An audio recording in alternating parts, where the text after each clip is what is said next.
പേര് മുസ്ലിം ആണെങ്കിൽ അവൻ ജിഹാദി അല്ലെങ്കിൽ സുഡാപ്പി. ഹിന്ദു പേരാണെങ്കിൽ അവൻ സംഘി അല്ലെങ്കിൽ ചാണകം. ഇനി ക്രിസ്ത്യൻ പേരാണെങ്കിൽ അവൻ ക്രിസംഗി അല്ലെങ്കിൽ കാസ തീവ്രവാദി. ഞാൻ പറഞ്ഞതേ, നമ്മുടെ ഈ സമ്പൂർണ്ണ സാക്ഷര പ്രബുദ്ധ കേരളത്തിൽ ഫേസ്ബുക്കിൽ പരസ്പരം ഇഷ്ടപ്പെടാത്ത കമന്റ് ഇടുന്നവരെ സംബോധന ചെയ്യുന്ന രീതിയാണ്. നമ്മുടെ രാഷ്ട്രീയക്കാരൊക്കെ കൂടി നമ്മളെ അങ്ങോട്ട് സേവിച്ച് അങ്ങ് ഇല്ലാണ്ടാക്കിക്കൊണ്ടിരിക്കുകയാണ്. വീടിന് പുറത്തിറങ്ങിയാലേ പരസ്പരം കുത്തിക്കീറുന്ന കാലം അങ്ങ് വിദൂരമൊന്നുമല്ല.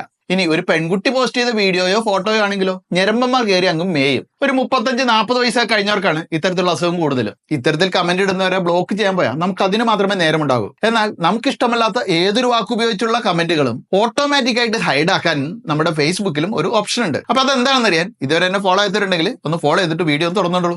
ഫേസ്ബുക്ക് ആപ്പിന്റെ മെനു സെലക്ട് ചെയ്തിട്ട് അതിൽ ഗിയർ ചിഹ്നത്തിൽ പ്രസ് ചെയ്തിട്ട് തുടർന്ന് വരുന്ന ലിസ്റ്റിൽ നമ്മൾ ഫോളോവേഴ്സ് ആൻഡ് പബ്ലിക് കണ്ടന്റ് എന്നത് സെലക്ട് ചെയ്യുന്നു. ഏറ്റവും താഴെയായിട്ട് നമുക്ക് ഇത്തരത്തിൽ ബ്ലോക്ക് ലിസ്റ്റ് ഫിൽറ്റർ എഡിറ്റ് എന്ന് കാണാം. ജസ്റ്റ് അത് എഡിറ്റ് കൊടുക്കുക. ഇവിടെ നിങ്ങൾക്ക് ഇഷ്ടപ്പെടാത്ത വാക്കുകൾ അത് മലയാളത്തിലും ഇംഗ്ലീഷിലും ഉള്ളത് ടൈപ്പ് ചെയ്ത് കൊടുക്കുക. അപ്പൊ അത്തരത്തിൽ നമ്മളൊരു വാക്ക് അവിടെ ടൈപ്പ് ചെയ്യുമ്പോൾ ഇംഗ്ലീഷ് വാക്കാണെങ്കിൽ ഓട്ടോമാറ്റിക് ആയിട്ട് അതിന്റെ മറ്റു മാറ്റങ്ങളൊക്കെ ഹൈഡ് ആയിക്കോളും. എന്നാൽ മലയാളമാകുമ്പോൾ നമ്മളിപ്പോൾ ഉദാഹരണം സുഡാപ്പി എന്നാണെങ്കിൽ ചിലപ്പോൾ ആൾക്കാർ സൂ ഇട്ടിട്ട് സ്പേസ് ഇട്ടിട്ട് ഡാപ്പി എന്നൊക്കെ എഴുതിയിരിക്കും. അപ്പൊ അത് മുന്നിൽ കണ്ട് നമ്മൾ അതുപോലത്തെ വാക്കുകൾ കൂടി അവിടെ ആഡ് ചെയ്ത് കൊടുക്കുക. ഇത് കൂടാതെ നമുക്ക് ചിലപ്പോൾ നമ്മുടെ പോസ്റ്റുകളിൽ സ്ഥിരമായിട്ട് കാണുന്നതാണ് ലിങ്കുകൾ ഇടുന്നത്. ഈ ലിങ്കുകൾ ഹൈഡ് ചെയ്യണമെന്നുണ്ടെങ്കിൽ HTTPS എന്നുള്ളതും അതുപോലെ www എന്നുള്ളതും ഒക്കെ ടൈപ്പ് ചെയ്ത് കൊടുക്കുക, എന്നിട്ട് സേവ് ചെയ്യുക. ഇത്രയും ചെയ്താൽ മതി.